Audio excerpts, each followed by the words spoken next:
everybody. I'm David Asman. Thanks for joining us. Now, this is going to make you mad. Just when you think you heard it all about government and waste and fraud, something comes along, just knocks your socks off. Medicare scammers are using the names of dead doctors, thousands of them, to rip off millions of dollars, somewhere in the range of $76 to $92 million in phony claims for medical devices like wheelchairs and oxygen equipment. Now, remember, it's your money, your tax dollars. Even worse, the government has known about this since 2001, that Medicare was paying claims tied to dead doctors and hasn't fixed the problem.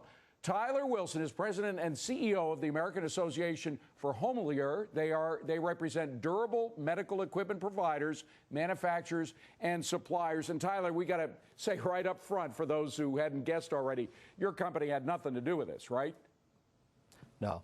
I want to make that very clear right at the outset, David. Absolutely. That, none of these companies are members of our organization. But had you heard anything about this before the report came out? We got very little upfront notice. Fraud in the Medicare system has been a long time ongoing problem, not just with respect to using deceased doctors' provider numbers, but in a variety of other ways and shapes. And so we've been trying to work with the folks at Medicare, trying to work with the House and Senate to make sure that the system is as responsive as possible, and so that only law-abiding companies can fairly file claims. But you know, you've been in this business a long time. I remember a report, a GAO, a Government Accounting Office report, came out a few years ago saying about $50 billion in the whole Medicare system is fraudulent or wasteful every year. $50 billion out of anywhere from $300 to $400 billion. So you must have seen your fair share of abuse and waste.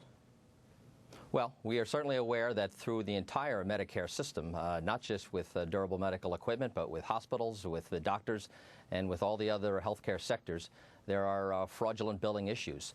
The companies that do serve durable medical equipment and services are perhaps a small fraction of that. But they are outright criminals, and they are not operating in they're operating in the periphery and not operating in the mainstream. And as I said, they're not the types of companies that are members of our association or that our members are even familiar with. But Tyler, the numbers are staggering here, and I'm just going to put some numbers up on the board. I know you've seen them already. These are the number of claims between 2000 and 2007, 478,500 to 570,000 claims. These are just individual claims. The number of dead doctors whose IDs were used numbers from 16,500 to 18,200, and of course all that adds up to anywhere from $76 to $92 million. It's staggering, the amount of money, the amount of fraud that is involved. And as you look at these numbers, Tyler, a lot of people wonder if the government is going to get more involved in health care, as a lot of candidates are suggesting they should.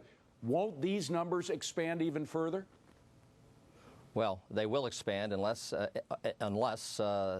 Medicare gets better at upfront enforcement. This has been a contention of ours for some time, that they have failed to use the tools that they have, frankly, at their disposal and already within their authority to police these claims and not pay them. It's a little bit like a bank leaving. Yeah, let me just say what you mean when you say upfront cost. So far, the CMS, which is the Medicare operation, the Centers for Medicare and Medicaid Services, they actually take claims and then later on discover whether or not those are fraudulent. You say they should check that first before they pay out, correct? Oh, correct, right. Every claim for durable medical equipment that is filed on behalf of a beneficiary of Medicare needs to be filed by the home care equipment provider, but it needs a doctor's prescription. So what they need to do is police and check out the legitimacy of the claim before they pay it, rather than paying it and then trying to chase the dollars down after the fact. Now, it makes sense to me when you describe it to Medicare officials. What do they tell you? Well, I guess they claim there are systems problems. I mean, this has been something that's been ongoing just with this specific problem we talked about, deceased doctors, for 7 or 8 years. And so how you have a problem in the system for that long and are unable to correct it is beyond me. But they need to do a better job of upfront policing. They have audit tools. They can do on-site inspections. Again, none of these companies that are filing these claims are legitimate businesses, so a little bit of upfront inspection would go a long way absolutely. to curtailing But Tyler, it astounds me that they're not listening to you. Your suggestion makes absolute sense. It is the essence of common sense. But is it just a case where there are a bunch of bureaucrats who are stuck in their ways and they're not going to listen to any advisors from outside of their universe?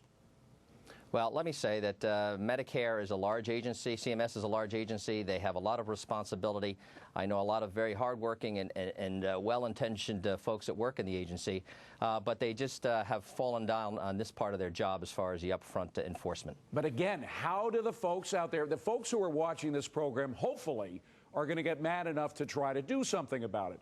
Who has the power? Who has the influence to force Medicare to do what needs to be done to straighten this thing out?